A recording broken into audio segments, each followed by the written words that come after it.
ছোট থেকে বড় স্যান্ডউইচ কার না পছন্দ, তাও যদি হয় পাউরুটি ছাড়া। চলুন আজ তবে দেখি বাড়িতেই পাউরুটি ছাড়া কিভাবে স্যান্ডউইচ বানানো যায়।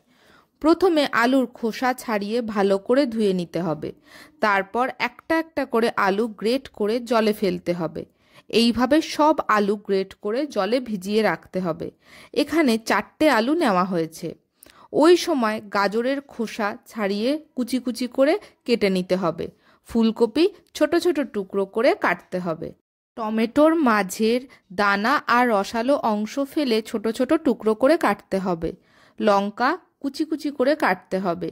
রসুন আর পেঁয়াজ মিহি করে কুচিয়ে নিতে হবে।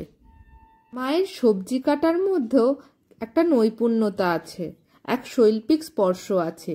দেখুন কি অপূর্ব লাগছে সবজির থালাটা দেখতে, চোখ জুড়িয়ে যাচ্ছে। এবার কোরানো আলু স্টেনারে ঢেলে ভালো করে ধুয়ে নিতে হবে, না হলে আলু লালচে হয়ে যাবে, ভাজার পর কালো কালো লাগবে দেখতে। এরপর জল ঝরিয়ে নিতে হবে।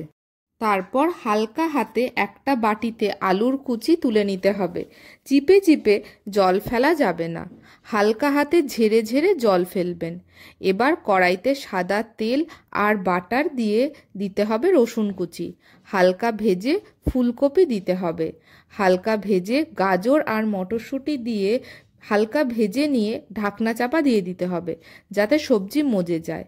এবার ঢাকনা খুলে পেঁয়াজ আর কাঁচা লঙ্কা কুচি দিয়ে হালকা ভেজে নিয়ে দিতে হবে টমেটো কুচি। অল্প ভেজে নিয়ে দিয়ে দিতে হবে গরম মশলার গুঁড়ো, অরিগ্যানো আর মিক্সড হার্বস। ভেজে নিয়ে ধনেপাতা কুচি, সামান্য চিনি দিয়ে অল্প ভেজে লবণ আর গোলমরিচ গুঁড়ো দিয়ে মিশিয়ে নিলেই পুর তৈরি। এবার ওই আলুর কুচিতে 2 চামচ ময়দা আর লবণ দিয়ে ভালো করে মেখে নিতে হবে। এবার কড়াইতে সাদা তেল গরম করে আলুর মাখা গোল করে চেপে চেপে পাতলা করে দিতে হবে। দেখতে অনেকটা রুটির মতন হবে। এবার ধিমে আঁচে চেপে চেপে এক পিঠ 10 মিনিট সেকে উল্টে দিয়ে আরেক পিঠ 8 মিনিট সেকে নেবেন। আঁচ বাড়ালে বাইরের দিক পুড়ে যাবে, ভেতরে কাঁচা থাকবে, কুরকুরে হবে না। আওয়াজটা শুনুন কত কড়কড় করছে। এবার তৈরি পুরের মধ্যে পনির গ্রেট করে দিতে হবে। এরপর চিজ গ্রেট করে দিয়ে দিতে হবে। আমি মোজরেলা চিজ দিয়েছি, আপনারা কিউব চিজও গ্রেট করে দিয়ে দিতে পারেন। হালকা হাতে মেখে নিতে হবে। এবার আলুর রুটি একটা প্লেটে নিয়ে নিতে হবে। অর্ধেক অংশে হাত খুলে পুর দিয়ে দিতে হবে। এক্ষেত্রে কার্পণ্য করবেন না। স্যান্ডউইচে পুর যত বেশি হবে স্বাদও তত বেশি হবে। এরপর 2টি চিজের স্লাইস দিয়ে পুরটা ঢেকে দিতে হবে। এরপর রুটির বাকি অর্ধেক অংশ দিয়ে ভাঁজ করে চিজের ওপর দিয়ে পুরোটা ঢেকে দিতে হবে।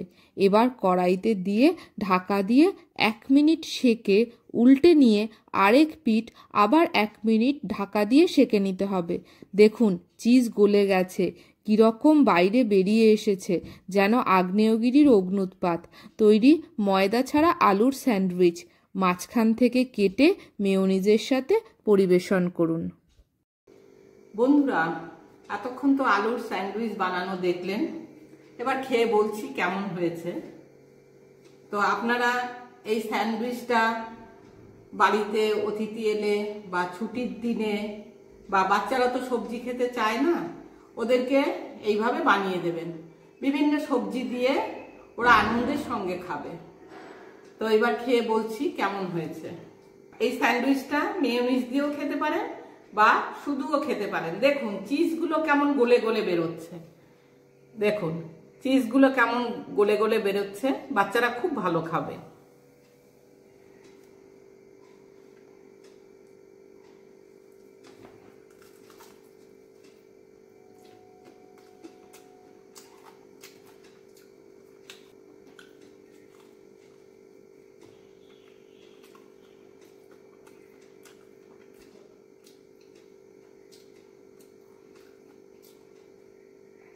বন্ধুরা কি বলবো, আপনারা না খেলে এর স্বাদ বুঝতে পারবেন না। অবশ্যই বানিয়ে খাবেন এবং বাচ্চাদেরও খাওয়াবেন, তবে এর স্বাদটা বুঝতে পারবেন।